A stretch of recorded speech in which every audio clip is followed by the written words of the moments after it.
Then in '78, 21 of us went to the Blue Licks to boil salt because we were in dire need of salt for the fort. And when we got up there, I was on a hunt to supply some meat for the boilers, and the Shawnee captured me. So Chief Blackfish of the Shawnee took us to Delaware to sell a few of us, and he adopted me, and he named me Sheltoe, which means big turtle. And he kept me and brought me back to Chillicothe, where the Shawnee village was, there near the Ohio River. Anyway, they made me one of theirs, and I built confidence with them. I even hunted for them. They gave me one ball and one charge of powder,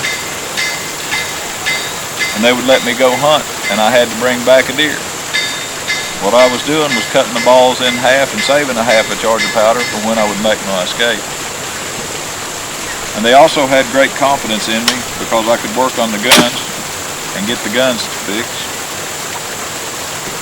My brother Squire was a good gunsmith, and I knew enough about it.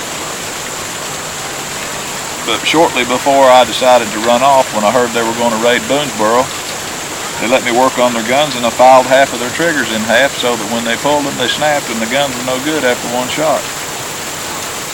But I took a horse, and I knew they were going to raid the fort. So I traveled 160 miles in 3 days. Darn near killed my horse. But I got to the fort, and we started immediate repairs. We had to repair the palisades, and we started molding bullets and getting ready for the siege and laying in supplies.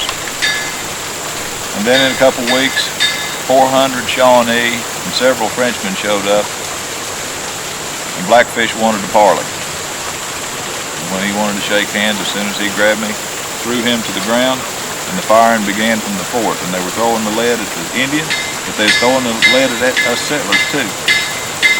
So we were dancing our way back to the fort. One of the Indians tried to tomahawk me, and I ducked. The handle of the tomahawk hit my scalp and split my scalp. The blade hit my back, but it didn't get me too bad. The hair never would grow back where he hit me, but I made it into the fort, and we fought for 9 days. They tried to burn our fort. They shot so much, they shot our flagpole off, and they made much ado about that. They tried to dig a tunnel. We noticed mud going down the Kentucky River, and they were digging. So we dug a trench in the fort in case they ever got through. That way we could shoot them as they stuck their heads up. The women folk made lead, and they carried us food and water. And they would carry the freshly molded lead balls in their aprons, so hot that they couldn't handle them, so they carried them in their aprons until they cooled off as they brought them to us.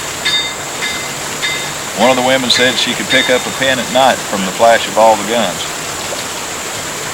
And we fought, and they tried to burn, and they tried to dig, and they shot at us constantly, and we shot back at them when we could see them. But toward the end of the thing, I shot one Indian out of a tree, and there was one Indian that was showing his hinter parts toward us and shaking them at us and shouting obscenities that the French had taught him. And one of my men shot him in his hinter parts, and I was right proud of him. And then William Hill shot Blackfish in the knee, hiding behind a stump. And after Blackfish got hit, the Indians decided that the Great Spirit must be on our side. Blackfish died 3 weeks later of complications of the infection in his wound. And the siege was over.